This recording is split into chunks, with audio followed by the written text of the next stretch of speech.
Welcome back, everyone. Welcome back to another weekend edition here of the Sparkling Tuna Cup, the STC number 110. Your weekly dose of Tuna Cup action. That's a lot of tunas. Jesus. 110, baby. Let's go. Let's go. Of course, I'm your host, VIP. And again, welcome one and all. I'm also joined by the lovely people in the chats, by the players as well, and also by my lovely bunnies. The bunnies, baby, the bunnies. I believe they're currently behind the carrier, but yes, we do have Bunny Cam. I believe this is the first Tuna Cup with Bunny Cam, I should say. There's a command in the chat to let you know the name of our lovely bunnies. We do have a pair of them, two lovely baby girls, and again, they are, I believe, hiding. Actually, you can see Karina. You can see her a little bit in the back, in between the carrier and the tunnel. But regardless, we're here with your weekly dose of Open Cup action. Exclamation mark, be in the chat to have a look at the back yourselves. Let us catch up together with what is going on with our first series of the broadcast. And we are spoiled for choice. I honestly, like, really solid first round matches. Let's have a look together. Let us have a look.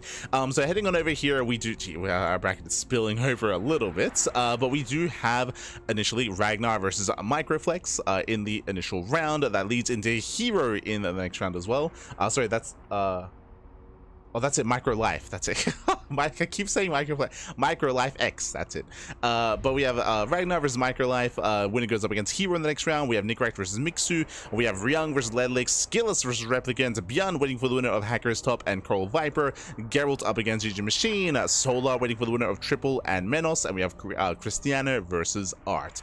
A lot of really, really nice matches in the round 16. We're spoiled for choice. Like, I'm looking at this. I'm looking at Nickrat versus Mixu into Hero. Looks spicy, Pipe. Looks spicy. Ryung versus Ledlix into Skilless, into Replicants. Like, also really good round 16 matches there. We have Gerald versus GgMaChine into Björn. We have Christiana versus Art into Solar. Just really solid matches. Obviously, we have our favorites like Hero, like Ryung, like Skilless, Björn, Solar, Christiana. We have got our big names, but here we also have a lot of really strong players that can bring them down on a good day as well. As you saw in the previous scene, we have decided we have gone for our matchup of choice. Decided to go for Gerald versus GgMaChine.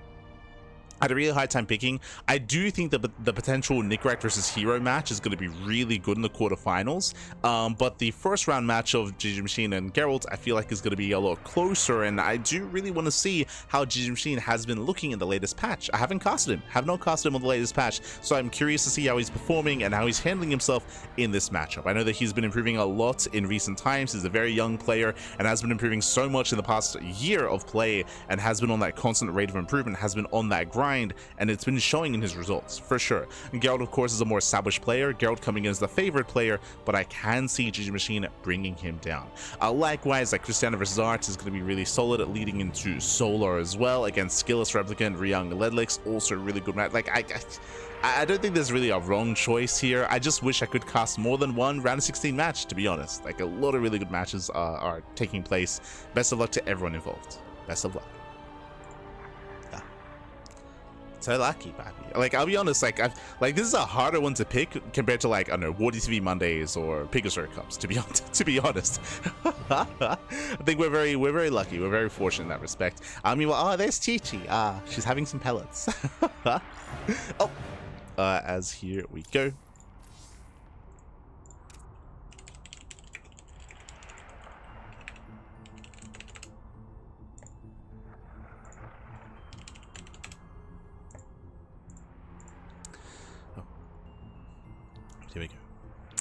Here we go. But yes, so that's Chi-Chi. Chi-Chi, she's our brown bunny, and we have Karina, who's in the back. Karina's white, which is why you can actually see her in between the carrier and the tunnel. Just that, like, that white patch, like, in the background, like that's her. She's lying down.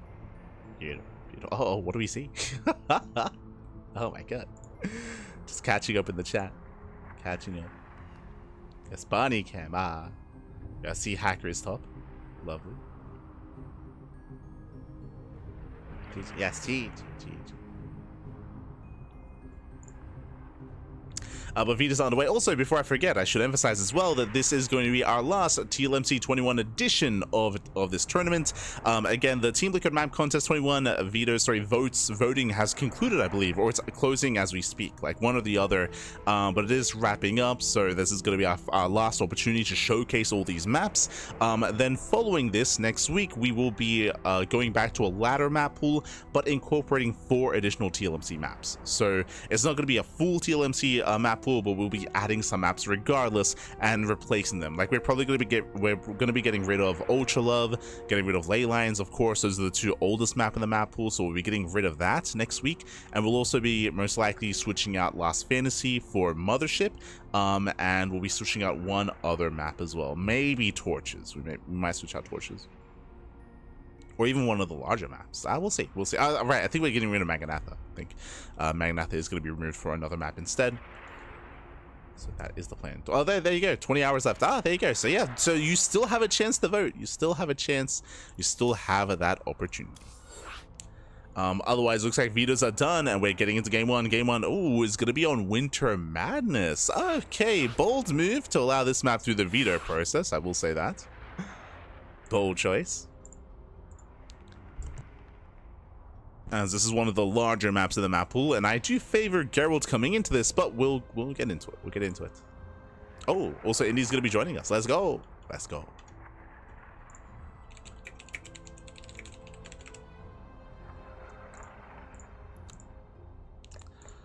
Here we go.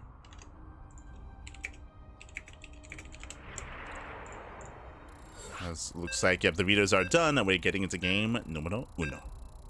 Here.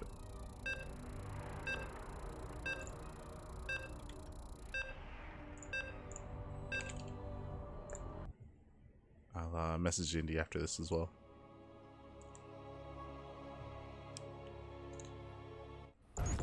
So we're jumping into game one, and spawning in the bottom right hand corner of Winter Madness, we have the Polish Protoss player. We have the blue Protoss representing Streamer Zone.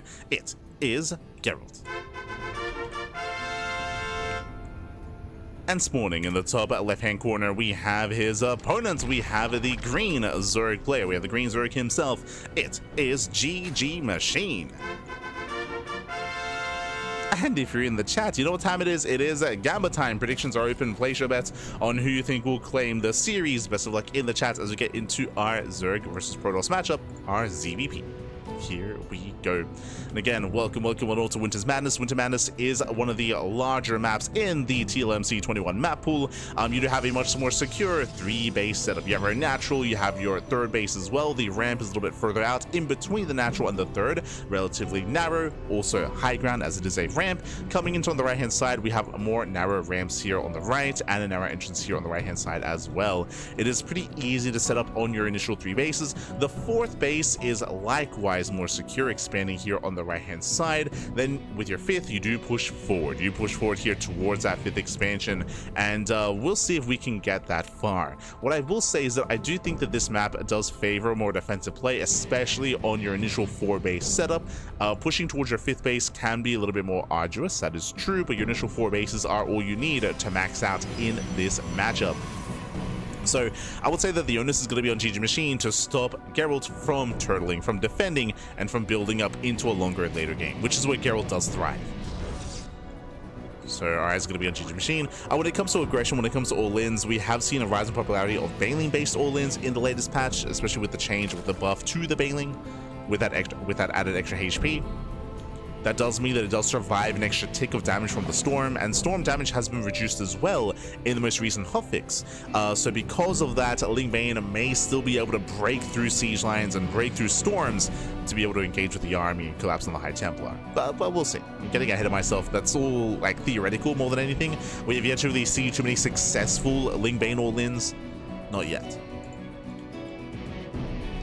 We've seen players attempt, but still struggle, at least in the previous patch. Before the hotfix, I mean. Before the hotfix. Meanwhile, it's going to be a Stargate opener out of Gerald, which is normal, which is standard. Stargate opener into Oracle, into a third base, into +1 and Blink. We do expect to see standard play out of Gerald. Again, when it comes to the overall meta, when it comes to the overall style of play in ZVP, it has not changed from patch to patch. Just some slight differences here and there when it comes to the strength of certain units and the strength of certain builds. When it comes to certain styles, I should say, when it comes to certain all-ins. So we'll see if GgMaChine does go into Ling Hydra. We'll see if he goes into Banelings. For now, we're settling in. This Gerald is being a little bit adventurous here with the Stalker. Does move out. And will be zoned away. Gets one Ling. One Zergling. Oh, can he get two? Oh, not quite.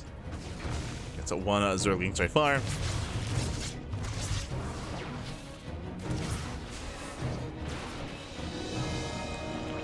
So he does break in.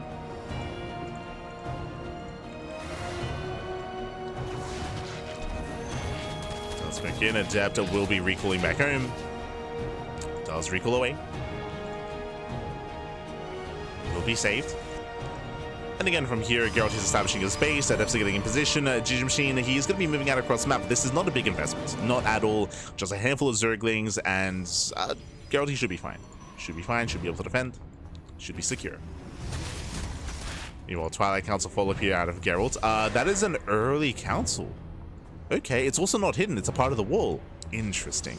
So early council, delayed forge, this could be glaives. This could be two things. It could either be glaive adepts or it could be early blink into an 8-gate setup. Do you see what I see? I see a forge. Forge is indicative that it is not going to be glaive adepts, that it is a higher chance for it to be +1 and blink stalker. But again, it's going to be later +1, a gateway explosion, and we'll keep an eye on the gateway count of Gerald. This does mean that he has an earlier blink timing. Earlier than normal. Meanwhile, it is going to be +1 melee, so early Eva Chamber into +1 melee out of GgMaChine. This means that he is skipping roaches. So, oh, my apologies. He is not. He's going for delayed roaches, but he's playing safe, going for roaches nonetheless. If Geralt was going into glaive adepts, then GgMaChine, he'd be safe. He would be safe here. So, very safe play out of GgMaChine. Again, with the melee upgrade though, like, this should just be a safety roach horn. He shouldn't really be investing too hard into this. It should still be Lings into Hydras. As we're waiting for the lair. Double Oracle into the bases will be forcing a cancel. Very nice. Yes, there's no saving the space. At the same time, GgMaChine, he rallies across the map. Queens move in. That's a cancel. These Oracles are an A move. Okay, they do pull away. Take some extra hits. Lings, they threaten the natural. He wants that Stalker, but he will not get it. Extra Stalkers warp in. And that confirms no charge. Right there, that confirms there is no charge behind this. There are no zealots. Confirms it is going to be a Blink Stalker follow-up. No glaive adepts either. So GgMaChine, he's pieced it all together. That means that he knows he doesn't need roaches, right? He knows he does not need roaches. He's scattered everything he needs to. He's massing up Zerglings, which is ideal against Blink Stalkers, and you can see behind this, Hydrogen and Infestation Bit. The pit tells us he's not going for an all-in. Nice surround, Blink is not done! Yeah, Blink is not yet done. Surrounds the Adepts. Gets one Stalker. And he can chase. Yeah, he can chase us down. The Oracles are running out of energy. Forcing the recall, catching out another Stalker, only to escape. Yeah, very strong catch here, a very nice catch from GgMaChine, a better trade, and Gerald gets to get the hell out of here. And he just got too excited. He got too excited. You can see, Blink is finishing up in 5 seconds. 5 seconds. Again, he was premature. He pushed out pre-Blink. And he got caught out. That's 2 Stalkers going down, 4 Adepts. Gerald, he has lost momentum. He's stuck at home, and behind this, he's taking. Yeah, he's taking up. He's taking his gases here at his third, throwing down a bunch of gateways, walling up, and working towards Storm. Gerald, he's turtling.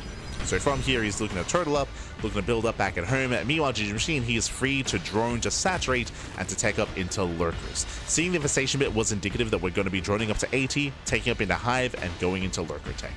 So there's no, like, early Ling Bane all-in, there's no Ling Hydra all-in, nothing like that. GgMaChine, he's embracing a longer, later game. Bold move. Bold move. This is a game state that most Zerg players avoid. Even the pros, even like the top pros, I'm talking about like Solar and Shin and Rogue, even they avoid this kind of game state and this kind of scenario as often as they can. It's a bit of a rarer sight to see them like embrace a longer game. Winter Madness, it does make sense, right? This map is known for longer games, it's known for being more defensive, so for this map specifically, it makes sense to play this way, but that's why I'm also surprised we didn't veto this map, right? Like, that's also surprised. That's also I'm surprised it just wasn't vetoed. It was allowed through. So we'll see if the confidence from GgMaChine has any kind of substance. We'll see if it's based in reality. As GgMaChine pulls away. And Gerald, he should just be poking into deny creep. Pushing any further up the ramps is going to be a bold move. Yeah, for now, taking down the active tumors. Controlling the center of the map. He has to be so careful not to push too far in. Denies the 5th. Not bad. Does force it. Oh, that's a kill. That's a kill, not a cancel. Station trap goes off. Links are dealt with. And that's more creep going down. Now, I mentioned before that he doesn't want to get too overzealous here, and I feel like Gerald has to be careful. There we go. Takes down 3 more tumors, and he pulls away. Now, he did miss 1 tumor. You can see here, 1 tumor did barely miss, so there's still going to be a bit of a presence here between the bases. There's a recall. And Gerald, he gets out. Yeah, Gerald, he does get out in time, does pull away. Cell run by is dealt with, is caught. Nice catch for GgMaChine. And he's going to attempt to retake that 5th. Now, I'm not too fond of expanding here on the low ground. I do feel like the high yield gas geyser base is going to be a little more impactful. But regardless, we're morphing in more lurkers. And the goal here, GgMaChine is going to try to push right into the natural. Okay, he's going for it. Gerald's out of position. Yeah, Gerald heavily out of position. He has to rotate. Ooh, cannot push into the lurkers like that, though. Zoning Storm. Oh, God, he stands in the storms. Army moves in. Nice revelation, but here come more lurkers. How many in total? 12. And 12 lurkers are pushing in. High Templar exposed, using 1 through 3. 3 Templar go down. Oh, no, he walks into lurkers. Every High Templar falls. And that was just a brutal fight. Yeah, just an awful fight here for Gerald. He will lose everything. The Stalkers go down. The Archons go down. He moved committed all the High Templar in, and he lost every Templar. That was 6 Templar falling, and he only landed 2 storms. And that's game. Yeah, that's game then and there. You cannot make those mistakes. You cannot move into lurkers like that. And GgMaChine, he has done it. He has broken the natural.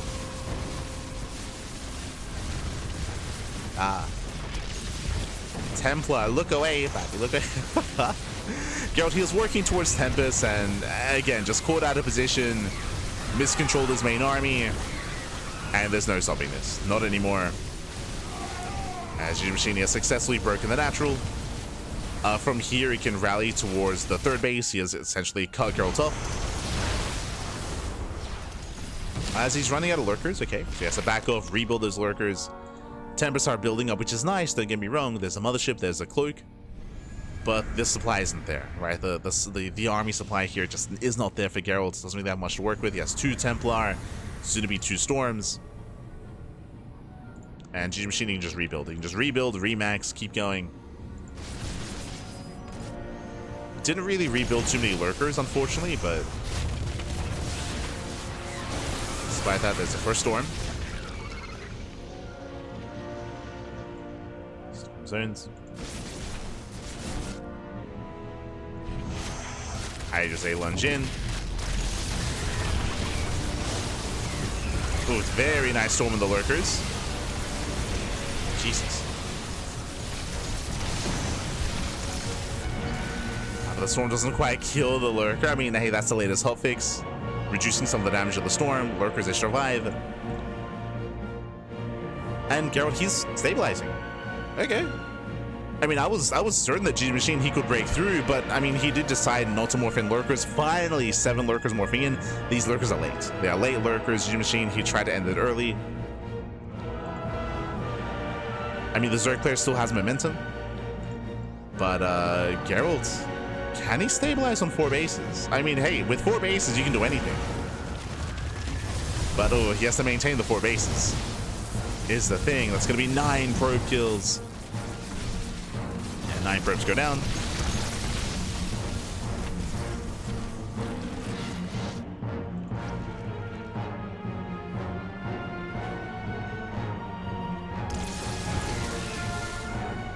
GgMaChine moving in. Another Nidus here towards the left-hand side. And the Nidus will finish. Yeah, Nidus will be able to finish up.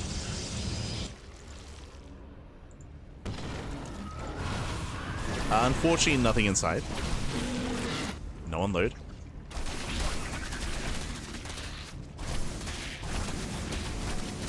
Starts to get locked down.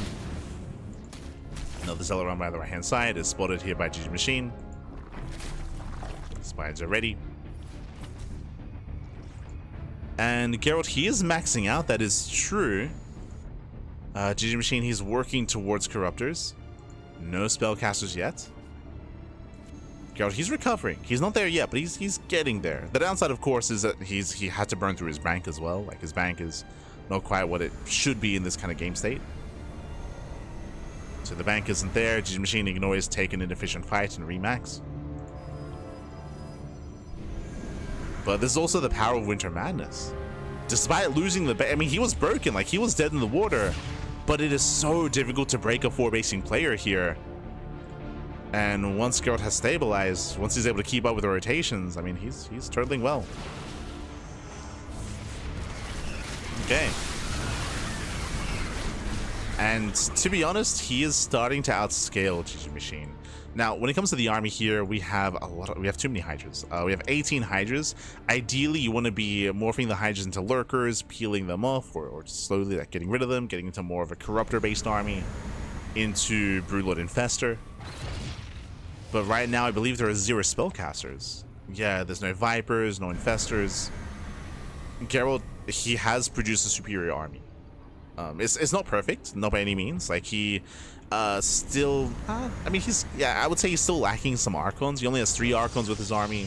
That is a bit of a concern. You could argue he has too many Tempests. That's a low supply in Tempests, which does mean the ground army is a little bit weaker, a little bit smaller. The reasoning why you do want more Archons is anti-air. Essentially, as you can see, we have how many Corruptors? 13 to be 18, right? We have 18 Corruptors. And what is it to stop the Corruptors from getting on top of the Tempests? Tempests, they do an amazing job at sieging on an army, at slowly picking away at the army, but in a head-on fight, the DPS rate of the Tempest is very low, right? They have a very low attack rate. And Corruptors, they can just pounce. That's why you need Storm, that's why you need Archons. And again, with only 3 Archons, I'm not too convinced. Yeah, you can see the Corruptors, they just bully back the army.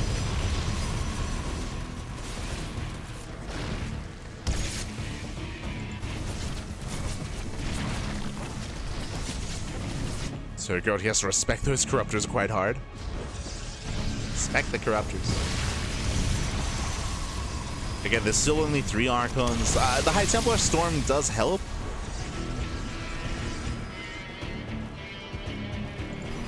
Ooh, Void Rays. I mean, that's okay. Void Rays is also an answer to Corruptor. It's an answer.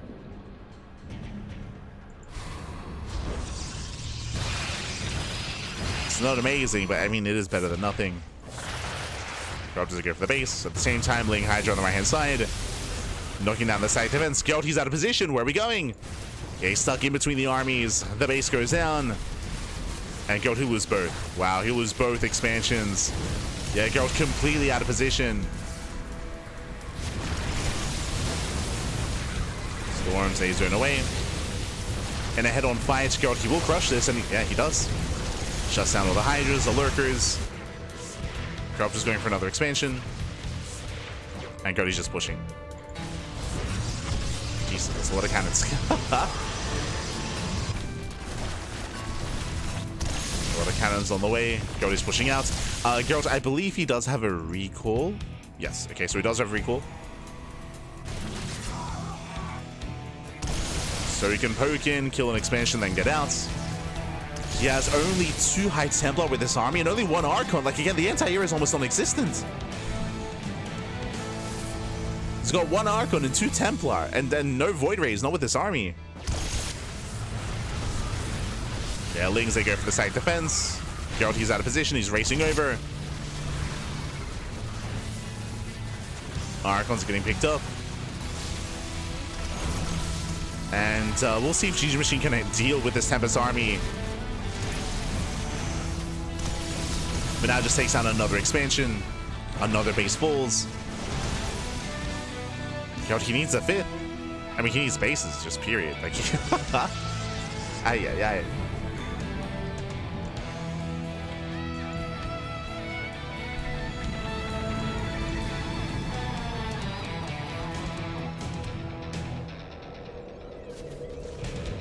Moving to the right.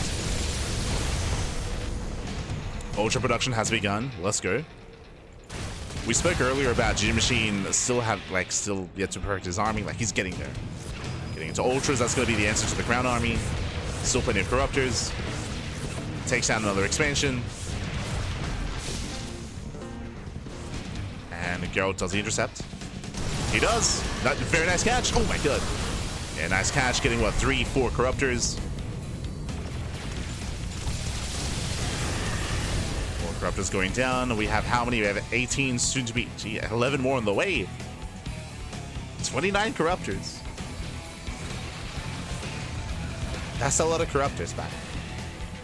And it should be enough, to be honest. Should be enough. And unless we have like some insane storms that he just sits in. Outside of that, GgMaChine, he should reset the army. Playing it safe. Yeah, he's going for it. GgMaChine is trying to lure the army in. He's waiting for his moments. Gerald, he doesn't take the bait, he backs off. And here he comes. Here he commits. There's Cloak, there's a slow zone. Detection has arrived. Diving on the Tempest. And Mothership is not going to go down. Oh, we have detection. Yeah, we have plenty of detection here. Tempest should fall. Ultras, they clean up the ground army. And everything is cleaned up. Yeah, everything just crumbles here. As you mentioned, just not enough anti-air, not enough support for the Sky Toss. And that's all the Gerald had. He has no economy. He has no economy. He has no bank. The main army goes down. That was 29 Corruptors.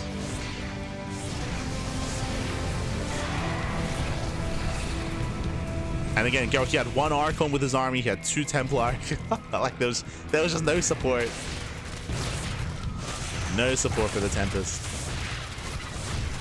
But another reason for that, of course, is just lack of bases, right? Bases have been going down left and right.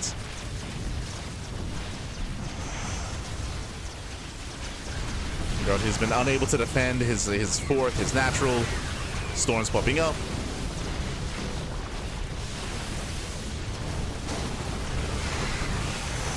With that Hydra's a lunge in, they will clean up. More reinforcements on the way. Down to the final units here for Gerald. Down to one immortal. Barely survives. GG gets called, and GgMaChine takes game number 1. Whew. GG. GG, well played. Again, GgMaChine doing a great job here at pulling Gerald apart. Time and time again, Gerald was out of position. Gerald, he was out of position time and time again. He was caught either out on the map or in between the natural and the fourth base. He had a really hard time getting vision on GgMaChine's movements, specifically on his army movements, on his rotations, and that is where Gerald did struggle. That's why he had the army to defend, but was just never in position, right? He was never in position, never on location or in location. With that GG. With that GG, well played. Congratulations, GgMaChine does take a lead in the series, and we'll see if we can keep this going. We'll see if we can keep up that momentum.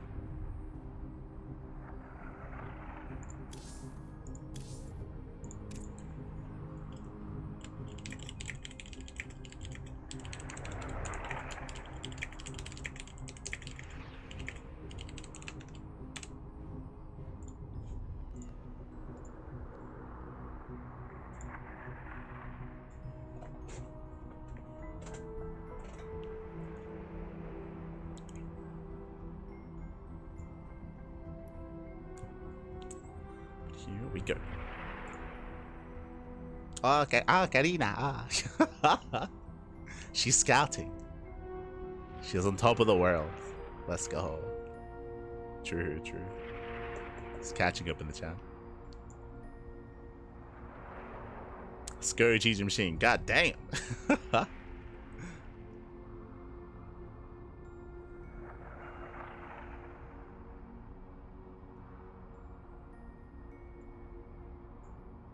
Ah, she's looking at the camera. No.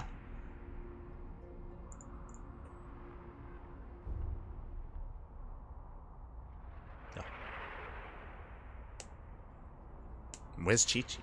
Where is she?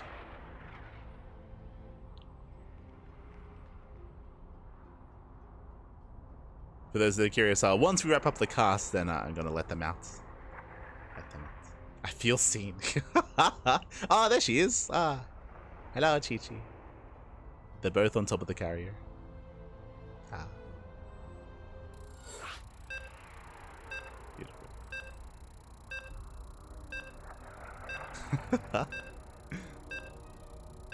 Yes, yes, you're being watched. Always. As we're loading into Game 2, Game 2 is going to be here on Andromeda.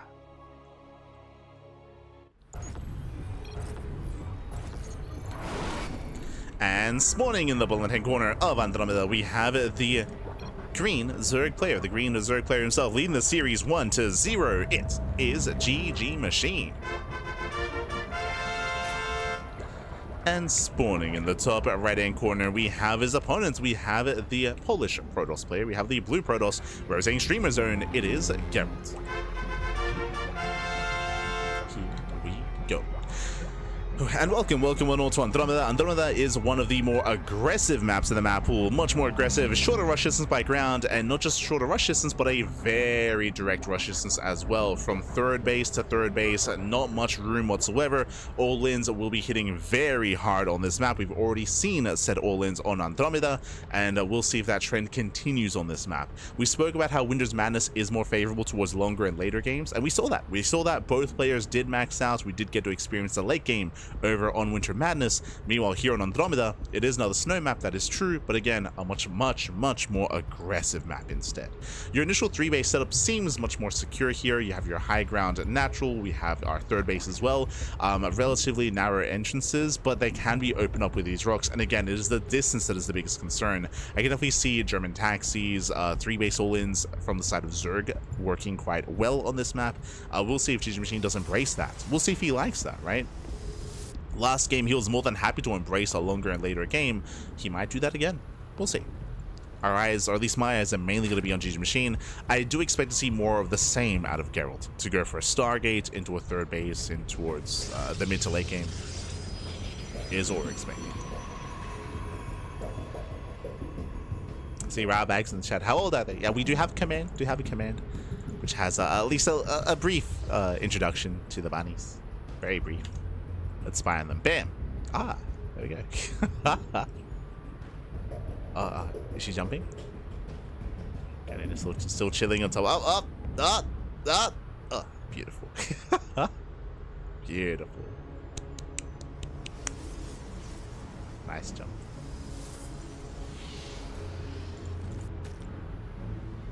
She hopped.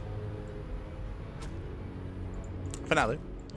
For now, we do have our Stargate opener. So Stargate open out of Geralt into a third, Oracle into a third base. As we mentioned, like kind of just a standard opener here. We'll keep an eye open for the timing of the Twilight Council. Last game was an earlier Twilight Council that was meant to lead into an earlier Blink push. But if you remember, what happens? Geralt, he pushed pre-Blink. Remember, he moved out like 30 seconds before Blink was done, and he got caught. He got surrounded. So Geralt, he was just a little bit premature when it came to his move out, and he got shut down early.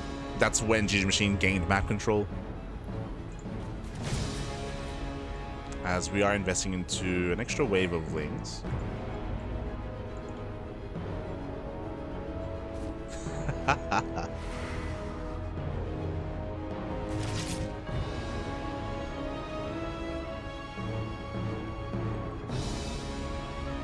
Ten out of 10.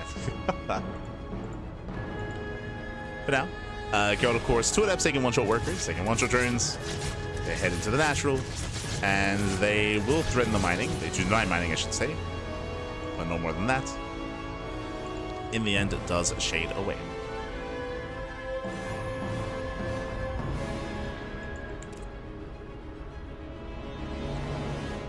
That as he shades away, Lings, they will hit the third. They shouldn't force a cancel, but they will at least force energy to be spent by the Oracle. Spends the energy, keeps the adepts busy, and he wants them. Oh, doesn't quite commit. Once again, early Eva Chamber out of GgMaChine. This is indicative of a +1 melee, and this should lead into Ling Hydra again. If you remember last game, we did point out that GgMaChine did get a safety Roach Horn, but remember, he never made a Roach, which is what we mentioned, right? You get a safety Roach Horn just to be safe, just if you need it, but ideally you do want to be avoiding Roach production. So +1 melee, we'll see if GgMaChine plays it safe and he goes for another Roach Horn. Otherwise, if he skips it, you could try to abuse that, but Gerald, he's going for a standard Twilight Council timing. It's a little bit earlier here into a Forge, into +1, into Blink. I say a little bit earlier. This is actually later compared to last game. So a much more standard setup. It is Blink and +1. They line up with each other. Oracle into the natural. Gonna be zoned away.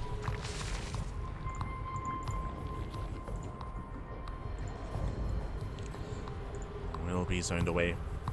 There's that safety Roach Horn. So once again, GgMaChine, in case there are Glaive Adepts or in case it's a charge-based build, he'll be ready for it. Links perk in, Overlord into the main. And he does catch the Adepts, not bad. Shuts down both. This one gets both. GgMaChine once again just threatening the third. Keeping Gerald busy. But Gerald does slip by. Yeah, he gets in. Ooh, this is getting out of hand. Getting 1, 2, 3, 4. Getting up to 5 drones. Oh. Does force out the Evo Chamber. 4 drones go down. Oh. Once again, zoning away, denying mining. GgMaChine does defend, but damage was done. Okay. It's not bad here by Gerald. Behind this, he's just building up. He's building up on 3 bases, working towards his own Temple Archives. Temple Archives into Storm.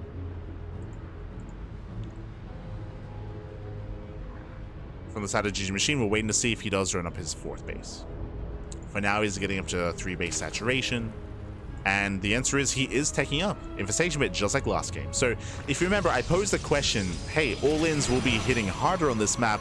Does GgMaChine adjust from game 1 to game 2? The answer is no. The answer is that GgMaChine, he is once again going into a longer and later game. Infestation Bit, this tells us he will join up his 4th base, he will take in the Hive, and he'll work towards Lurkers. So just like last game, he's building up into a longer and later game. To me, which is surprising. We'll see if he can get there. This time, Blink is done. Blink is complete. Ling's a bait at the stasis.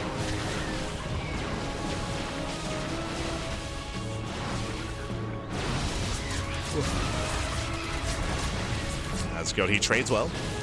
I believe hasn't lost a single Stalker. Oh, that spoke too soon. One goes down. Ooh, Zelsi gets surrounded. The queens are exposed. But GgMaChine does defend. He defends, he holds.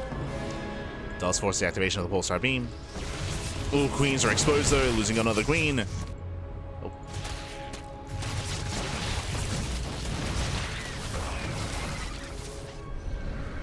Queen does fall.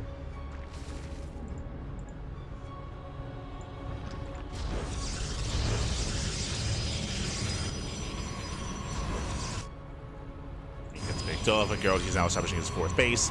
Here comes the Hive, here comes the Lurker Den. I do favor GgMaChine in this position just because he was the one that's being quote-unquote greedy, right? GgMaChine, he's teching into Hive, teching into Lurkers. This push had to try to break the 4th. The 4th base got to half HP, but survived. 4th base did survive. And there's going to be a big power spike for the Zerg when Lurkers are ready. And Lurkers should hit first before Tempest.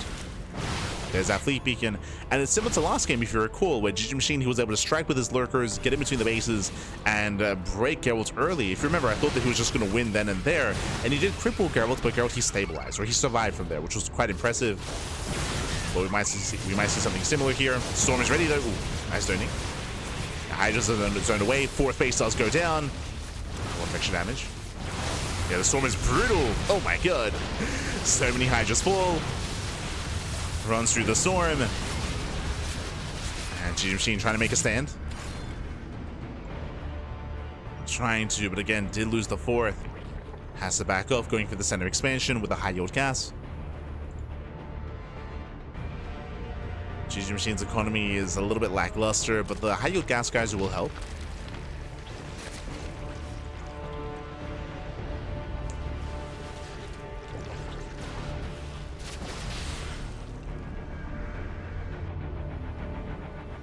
Will help out.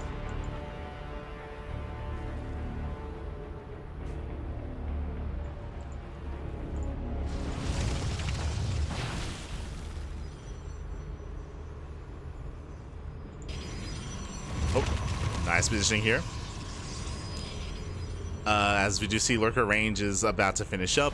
He's on hold position. Oh.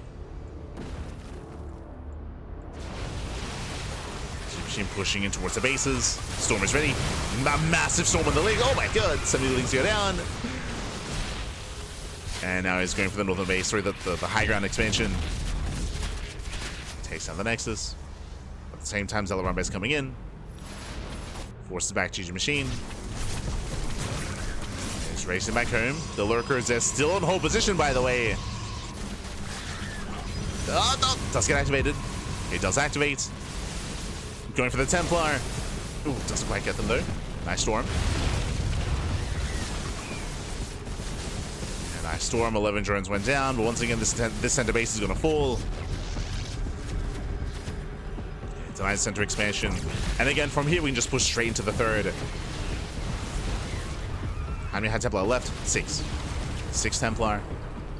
They're still gathering energy. They need more time.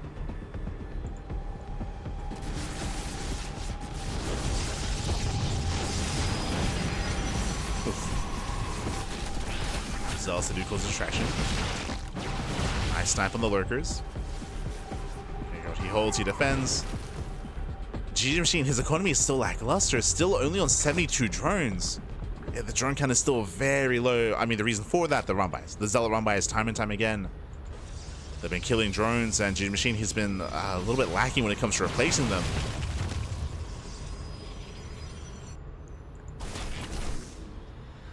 Just now joining up to 74. It's a decent economy. It's decent. The problem is that lurkers are expensive. Oh my god, no! Not again. Gerald face checking, running into lurkers. Be careful, man. Robo now gets thrown down. Again, there's been no observer. He's been reliant on revelation.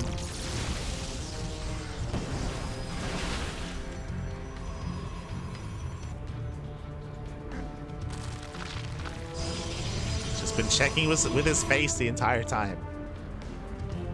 Calm down, man. Oh, Madison to the main. Gerald, no reaction. Yeah, no reaction here out of Gerald. So the Nidus is gonna finish. What do we have inside? We have some lurkers, and they get in. Yeah, they get into the main. Main base is under fire. Backup Nidus on the way. Main army pushing in between the bases. There's a full wall.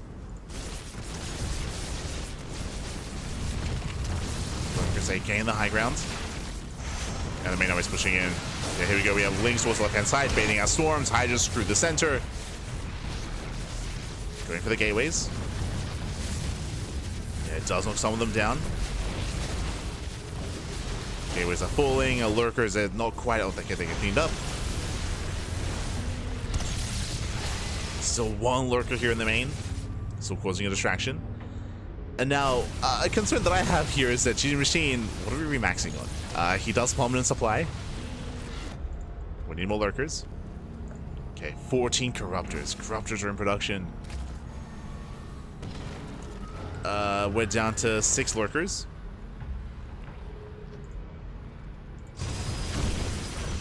Down to 6. Nice lurker shots. No detection. Wait, no shot.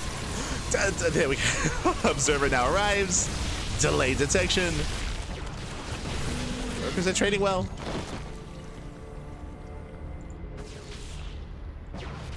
Trading well for themselves. And GgMaChine is being given time to rebuild. So just build on more lurkers. Again, the lack of bank is still concerning me. If he throws away too much too quickly, then GgMaChine, he'll be outscaled. Gerald, he has the better economy. He has the larger bank. And that may be all that matters at the end of the day.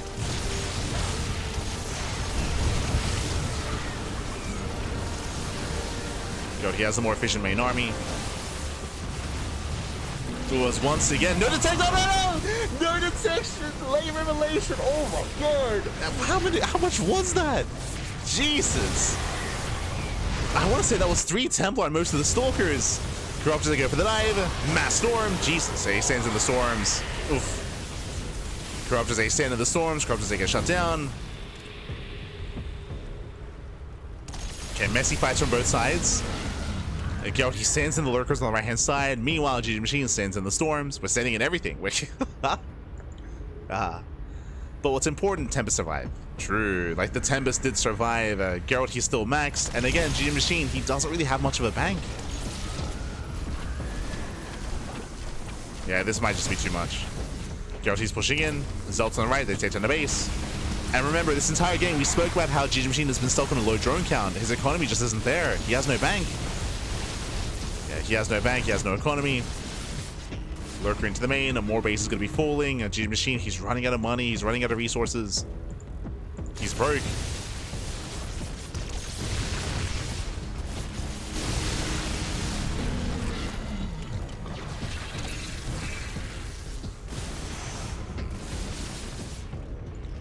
He's broke, man.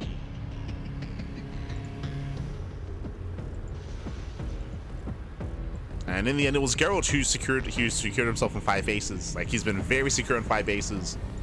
The Nidus Worms have been an issue. I will say that it's been on Gerald. He's been unable to stop the Nidus Worms. He's been unable to react in time with warp-ins, with static defense, with his army. That's been his biggest issue this game. But outside of that, he's fine. Yo, we got 2 Corruptors. Let's go. Building up to 7. Center base goes down. This is the last mining base here for GgMaChine. He's long distance mining.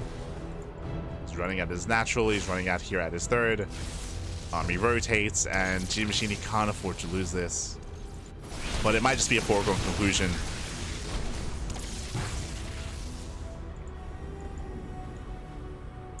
And it shows how difficult it is to try to play a later macro game on such on a much smaller map, right? Like we spoke earlier at the beginning of this game, at the beginning of game 2, how Andromeda is a much more aggressive map of the map pool, much more aggressive, shorter rush distance by ground.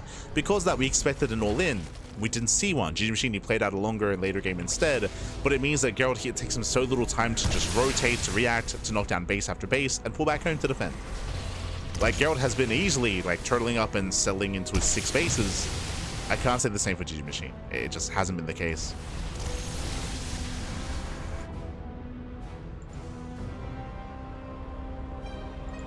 He just hasn't been able to keep up with the rotations of Gerald. He just cannot stop the main army.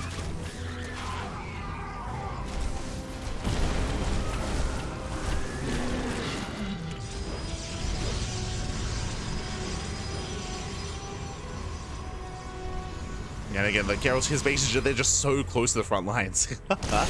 You just move in. He's already here. So I'll say top left.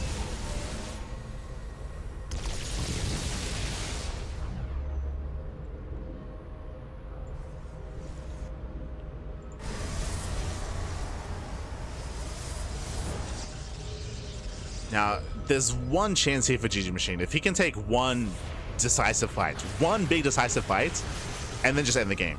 And I say he has to just push to end the game because Gerald has a massive bank. He has a 4k bank. Winning a fight is not good enough. Yeah, storms, they do blanket the army. Corrupt as they stand in the storms. Oh god. Forcing their way in. Nice lurker positioning. High Templar go down. There's so many Tempest. There's another storm. Yeah, once again, Corruptors, they cannot chase. They cannot chase through the storm. No detection. Lurkers, they're still alive. Yeah, 0 detection here from... Oh, no, never mind. Observer has arrived. Ooh. Observer gets sniped. Lurkers, they bring down the expansion. But as we mentioned before, the problem is that winning a fight is not good enough. Gerald, he has a 3k, 4k bank. He's rebuilding, remaxing, and GgMaChine, he is not. He's got 14 corruptors on the way. He does have one base operational. But he's out of minerals.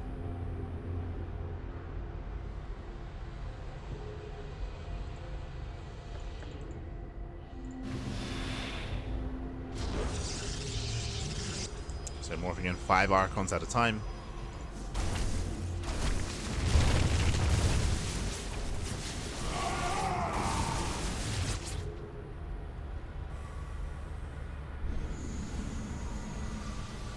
Yo, we got Flux Veins on the way. Let's go.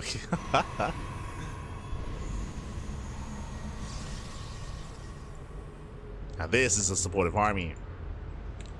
5 Archons. We're lacking High Templar. We're lacking Storm. It is true. Not just Storm, feedbacks will also be important as well. GgMaChine finally gets some spellcasters, but again, it does feel too little too late.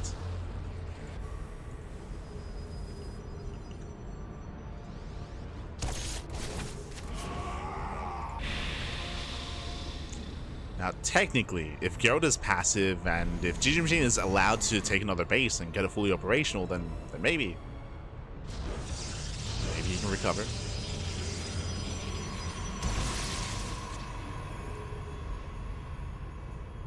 Where we headed?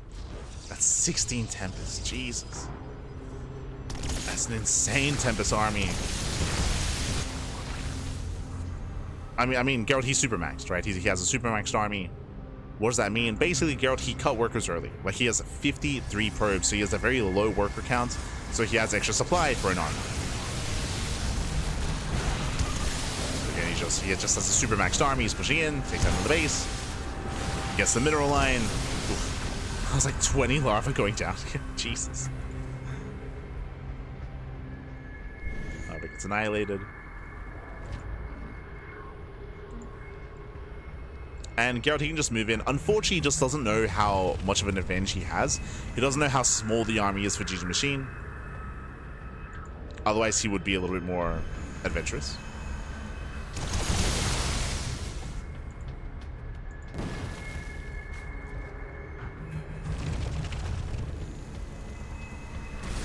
Oh. Where's that revelation? There it is. Revelation pops up. Up. Fungal does land on the Tempest. Let's go. Yeah, massive Fungal, massive Powerbomb as well. Tempest, they get caught. And Archons, they don't quite engage. They're a little bit late. Got a nice spread from the Tempest. They survive the Archons. Oh, the Archons, they pop up. They just shut down the Corruptors. Corruptors, they melt. GG gets called. And Gerald, he will tie the series 1-1. We are going to the ace match. GG. Whew. GG, well played. With that, we are tied up. We're going to the ace match here. Again, I was a little bit surprised by GgMaChine's choice of play here on Andromeda to be going for to try to go into a macro game on such a small map. You saw here that once Gerald was able to stabilize and secure his 5 bases, it didn't take him long to make use of that maxed out army to push in time and time again and just knock down bases. GgMaChine could not stop the main army. The one thing that was keeping GgMaChine in this game were the Nidus Worms. We saw so many Nidus Worms finish in the main base and the natural at the 3rd as well. Nidus Worms were popping off, but outside of that, he couldn't really keep up with Gerald's main army. GG, well played. As GgMaChine, he never really had a bank, he never had a solid economy. And with that, we're now tied up. We're getting into the ace match. Let's go. Let us go.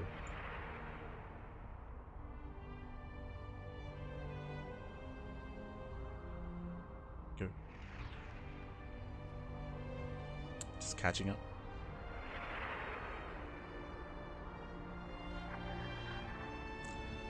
We need a Cranky rabbit emote. True, true. Ah. Soon TM. Ah, Chi-Chi, she's flopped. Ah, she's so big.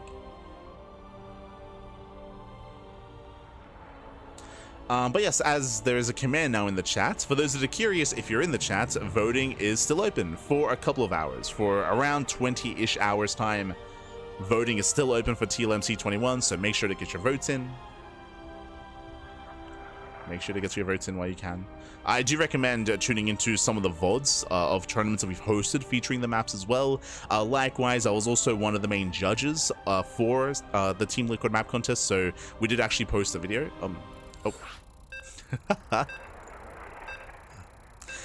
We posted a video kind of going over the judging process. You can see the public scorings and the reasoning for that. It's all public, it's all there. There was a spreadsheet, of course, with all the judges' notes and scoring and coming into the TLMC21. So it's all there, all public. Check it out on YouTube if you're interested in that sort of thing. And here we go. Here we go. We're getting into game number 3. And spawning in the top left-hand corner of Missing You today, we have the green Zerg player, the green Zerg himself, being forced into the ace match. It is GgMaChine. And spawning in the bottom right-hand corner, we have his opponent. We have the Polish Protoss player. We have the red Protoss representing Streamer Zone. It is Gerald.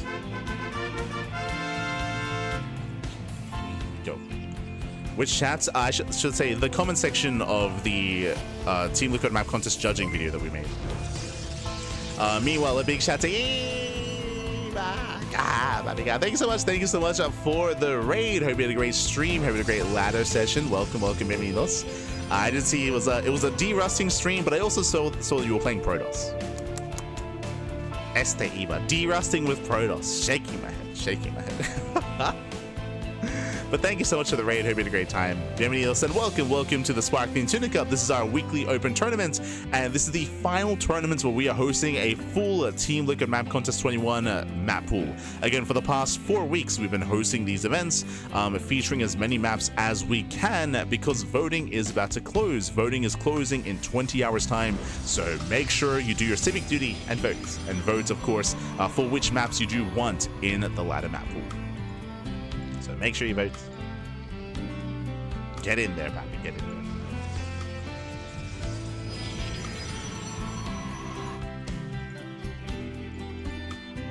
As for now, welcome one all to Missing You Today. Missing You Today is likewise one of the other larger maps in the map pool. We have a very secure main, natural, third, and a fourth expansion, and I would go even further and say fifth base as well. Like, your 5-base setup is very secure here.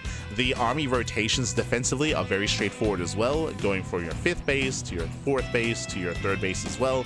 I'm just going and rotating back and forth. To get into these bases, we have some narrow entrances. We have a narrow choke point here into the triangular 3rd base. We have a very narrow ramp coming in between the bases, and of course we have another ramp here towards the 4th. Likewise, we have a destructible tower here at the 5th base as well to wall this area off. So, at least in my opinion, this is a really easy map to turtle up on 5 bases. That is, I would say, a bit of a downside of this map, something I'm not quite fond of. There are some interesting aspects when it comes to top right. Top right, we have 2 golds. We have 2 gold bases. I will say this does feature Protoss quite heavily, at least in PvT. When it comes to this matchup, the Zerg player typically has map control. It is a little bit less important though for them to gain access to these bases. If these were high yield gas bases, I would favor that because you have extra gas for extra gas based units like spellcasters, corruptors, broodlords, ultras. That is a lot more valuable. Here, mineral income, less so. So this is more impactful for PvT, less so for PvZ. As we have those 2 golds. Bottom left, we have regular bases. Regular expansions here, bottom left.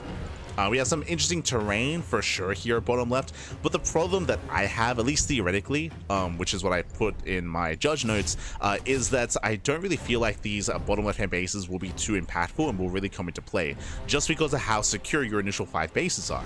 Like the Protoss player in PvZ, they'll get their 3rd, 4th, 5th base pretty securely, and with 5 bases, you can max out and build up a bank. The 6th and 7th are more exposed, but I don't really think they matter as much.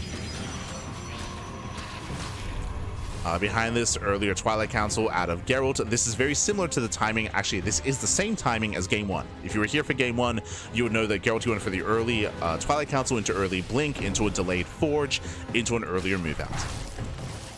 So this is going to be a bit of a more assertive and aggressive start out of Gerald. Also, I should say, my assumption is that this is going to be Blink Stalkers. Technically, this could also be Glaive Adepts. As here comes the Gateway Explosion, getting up to 4 gateways. Show us what you got. Is it Glaives? Is it Blink? The answer, Glaive Adepts, no Forge. So no Forge, no +1. The timing here is the same as game 1, also the same positioning as well, but I like the mind games going for a different, more committed build. And it's going to be a little bit more difficult for GgMaChine to realize what's going on. Now, looking at his vision, GgMaChine, he did scout the timing of the Twilight Council. So he knows that there's an earlier timing coming, and we have seen every game so far, safety Roach Warren timings. And there it is, safety Roach Warren. So Roach Warren is on the way, he's not skipping, he will have access to Roaches, he has the tools to defend. Not saying that he will, but he has the opportunity here to defend and to minimize losses. Likewise, a nice setup for the SimCity here to fully wall off the natural. And we'll see if he can keep up with the adept aggression. Checking his vision, he does not have an overlord in position, so he has limited vision. His lings, they have to confirm what's coming his way.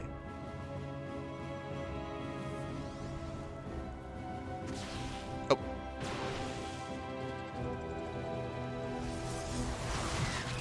As lings, they poke in, they confirm. Yeah, he sees all the adepts, he knows. Roach Warren is just finishing up, and we should be seeing Roaches soon in production. There they are, Roaches. So very nice scouting, very nice reaction. Likewise, rush distance by ground is longer on this map, so it was a really odd decision for Gerald to commit into Glaive Adepts here because there's less of a chance that they work. Already, one Adept goes down. Yeah, the Roaches are ready. They do shade into the natural, though. Adepts are making their way in. Making their way into the natural, sorry, into the main. Roaches are on the way. They're still barely not ready. Oh, he gets in. He gets into the mineral line, gets one. Gets up to two. Not even. Only one drone kill. Ay, ay, ay. More adepts are on the way, but again, they take a long time to get across the map. There we go, just now getting another pair of drones, plus transfuse. That's going to be 3 drones going down. Adepts a shade in, and GgMaChine out of position. Yeah, late reaction out of the Zerg player. 10 drones going down. These adepts are paying for themselves. They get some nice damage. 10 drones. Yeah, 10 drones go down, Adepts a shade away. They gain a little bit more value. Nice movement here with the Oracles. And GgMaChine, he's in a rough position here. He will clean this up, that is true. But he is down 20 workers. Oh my god. God, he's on 67 probes. Again, like, the defense was solid until we lost 10 workers, right? Until 10 drones went down at the 3rd base. That did catch GgMaChine off guard. And now he has some catching up to do. Yeah, the run by doesn't do any damage. Or the counterattack, I should say, doesn't do any damage.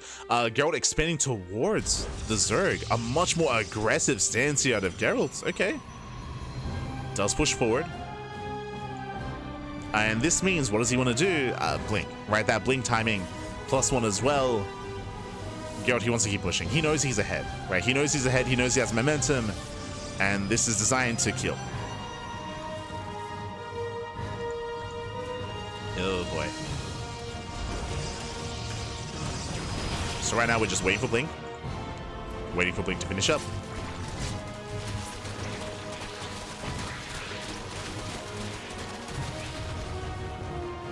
Stalkers are moving out. Reinforcements on the way. Here come the Oracles. Now there's no proxy gateway here. There's no way to reinforce. So here he's just poking, prodding. Chipping away at the army. Shouldn't lose anything. Will not lose any Stalkers. And nice stasis. Oh god. Nice stasis traps. Catching out the army. He blinks in. He blinks in. He's going for the Hydras, going for the Roaches. Extensive losses here for GgMaChine. And should lose everything here. Yeah, the Roaches go down. Bust into the mineral line. The stasis is about to run out, so we have to get out of here. Where's the recall? Ooh, does recall. And he will lose 1 Stalker in the process. No, the Mist Rally! No, the Mist Rally! Oh, that's another one. 6 Stalkers! Oh, God. 6 Stalkers, they get rallied in. At the same time, though, drones have been falling. That was 14 drones going down. We're getting messy. We're getting very messy here. Ay, ay, ay. Gerald throwing away Stalkers. Not like this. Not like this. And GgMaChine, he sends it. He's all in. Yeah, the Zerg player is completely all in here. We have to end the game here and now. He's running out of steam. Yeah, GgMaChine, he's running out of steam. He's losing too much. A better concave here for Gerald. He has no shield batteries, but it doesn't matter. Does not matter. Running out of Roaches, running out of Hydras. And remember, Gerald has a bank. Gerald, he still has to warp in. Yeah, there we go. He can warp in, he can reinforce. GgMaChine, he's down to 58 workers. He is down 30 workers compared to his opponent. That is crazy. He's down 30 drones. And Gerald has a booming economy. The one thing holding Gerald back is his tech, right? Temple Archives now on the way. Then into a fleet beacon, second Stargate. He's only on 10 gateways as well, true. He can afford more. Might get spotted. Like, we're lacking Archons, we're lacking Zealots. The composition here is not ideal for Gerald. He has numbers, but not really what he needs. So I'll say tank well. And again, GgMaChine, he has to end the game here. Trying to force his way in. Trying. Ooh, that was a crazy blink. Yeah, he blinks into the army, bleeds out 4 more Stalkers. Gerald, calm down. He throws away the Oracles as well. Miscontrol out of Gerald, and he will lose the base. Wow, he'll lose the expansion. And again, this should not have happened, but the tech was late for Gerald. His macro was slipping. And down goes the mineral line. Okay, GgMaChine is back in this. He's back in this game. This is also the downside of Gerald expanding towards his opponent. This is an exposed base compared to what it could have taken on the right-hand side.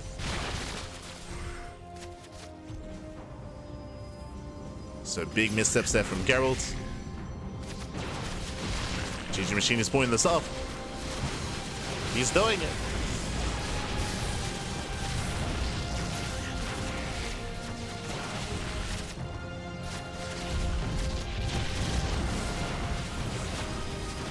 As it looks like he barely has enough here. Storm is still not yet done, finishing up in 8 seconds. With the help of Storm, Gerald can maybe hold on to the expansion. Up. Clicks on the Hydras. Storm connects. Hydras have to get the hell out of here. Now Gerald chases. It gives chase, but that was still 31 probe kills. Brutal damage. Again, we're in a really awkward, really messy game state. Now, on the one hand, Gerald did lose a lot of workers. He's still ahead economically. That's how far ahead he was. So again, Gerald, he's still in a good position economically. GgMaChine, he is stuck on a lair-based army, and now he's taking up into Hydras, into Hive, into Lurker Tech. So the game is slowing down. The game is slowing down, and GgMaChine is building up the quality of his army. He should also be rejoining. Yep, he's rejoining, resaturating, and the game is almost being reset, where both players back off and both players calm down. Now, who does this benefit more? I still do feel like Gerald's in a better position if he throws down a fleet beacon. If he throws down a fleet beacon now, then he can get into Skytoss faster. But he has yet to do so. He's pushing out with Storm instead. Okay, I mean, that also works, right? Can he kill GgMaChine before he hits critical mass of Lurker? There's only 7.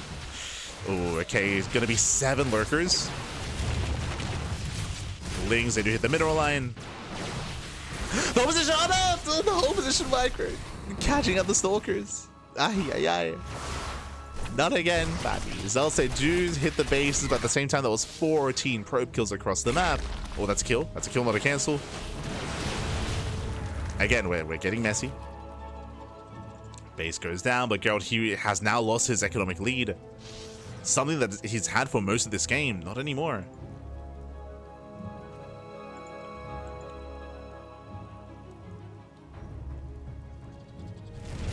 Finish out the army supply. The soup does lie, remember. Soup does lie. Oh. But now we've built up to 14 lurkers. And again, this fleet beacon is late. As you mentioned earlier, it should have been thrown down sooner once the game slowed down. But late fleet beacon, late Skytoss, High Templar, they're getting caught out, getting 1, 2, 3, getting 4 Templar. And GgMaChine, he's done it. He has done it. He's got 14 lurkers moving in. We need more storms.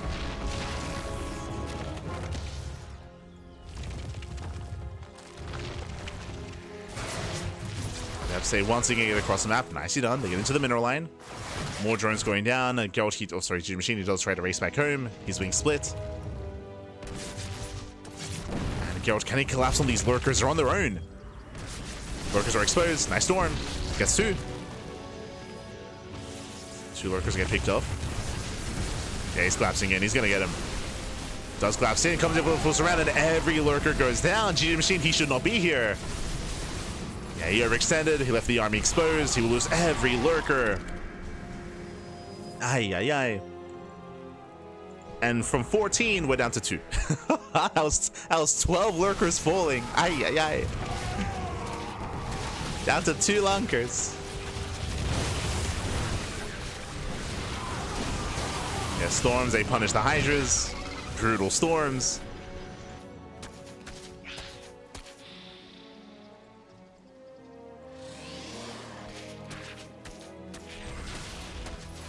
And this is the much more 5-base secure setup, sorry, the more secure 5-base setup that we were discussing, that we were talking about at the beginning of the game, right? So getting your 4th base here at the triangular 3rd, and then your 5th base on the top side as well. It's a bit of a learning experience, right? If you're unfamiliar with these maps. Gerald taking that forward base was crazy, and it's part of why GgMaChine was able to recover in this game, as he was able to break that low ground. He knocks down the rooks.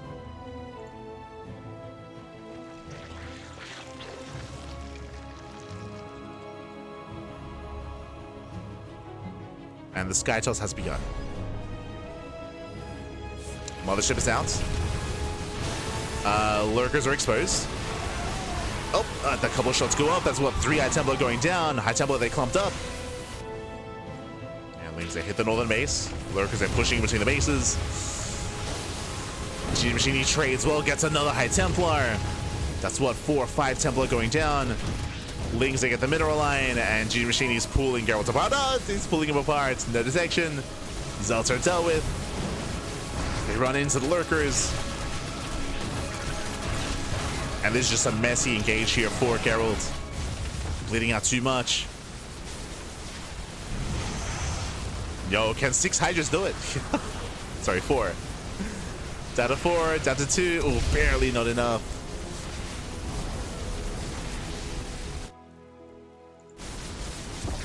But still, the mothership is low. Revelation's coming in. Oh no, he recalls. No, bit of miscontrol.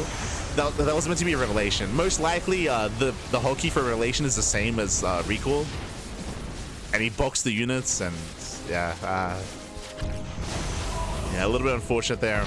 Poor Gerald. Accidentally recalled. With that, now we do see the Zerg army pushing into the natural. That's a lot of High Templar. That is a lot of storms.